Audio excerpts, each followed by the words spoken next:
Cleanup. Vi fletter data ind i InDesign fra forskellige datakilder. Om data ligger via notebaseret-opkobling, CSV-filer, tekstfiler eller videre, vi kan bruge dem alle sammen i vores modul. Her er som et eksempel på en Access database.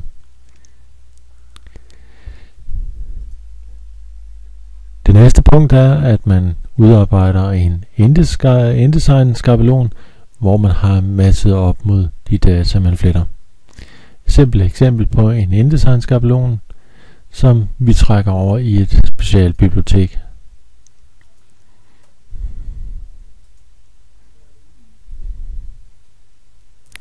Det næste punkt er, at vi kan oprette siderne automatisk, en varegangen eller skifte sproglag. Her ser vi et eksempel på nogle data, vi har trukket ind i vores let-katalog. Det man gør herinde, det er, at man markerer de data, man gerne vil have formateret via en skabelon, og så bliver den placeret i InDesign, og vi kan se, hvordan det kommer frem, og billederne kommer med i forhold til de indstillinger, vi har lavet. Nu prøver vi at slette den igen. En af de fordele, der ligger ved let-katalog, det er, at vi kan autogenerere siderne. Så hvis jeg nu mærker alle mine data af, og siger, at jeg skal indsætte flere sider, så vælger jeg det bibliotek, hvor jeg har min skabelon liggende i, og siger OK. Nu går let-katalog og InDesign sammen i gang med at producere alle mine sider med indhold.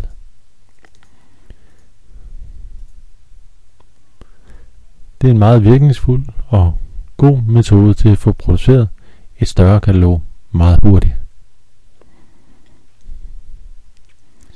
Her kan vi se, at en anden eksempel på, hvordan vi autogenererer sider, og her har jeg så valgt at sige, at nogle af mine data skal anvendes til at angive, om produktet får sin bestemt farvekombination.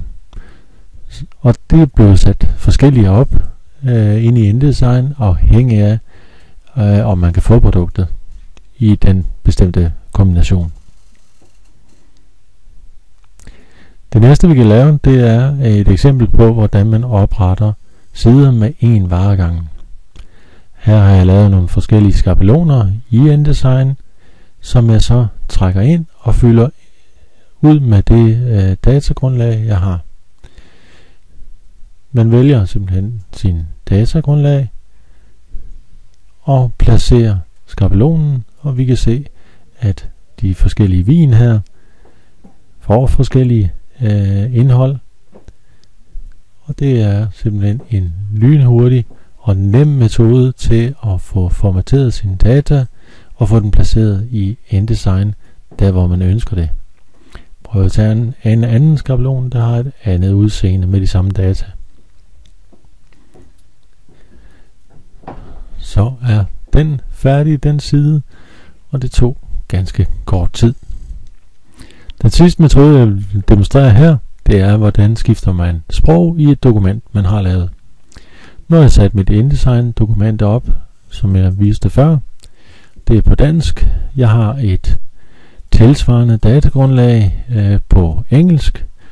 Det prøver jeg så lige at tilknytte i stedet for det danske. Jeg kan se her for at vide i mit datagrundlag, at der er sket nogle ændringer, og det vil jeg gerne have til at slå igennem i mit dokument, så jeg opdaterer lige mit dokument, og det kan være på mange sider, men vi kan se her, nu er de rigtige engelske priser, det står i pund, og så videre kommet ind. Kort og godt, simpelt med let-katalog.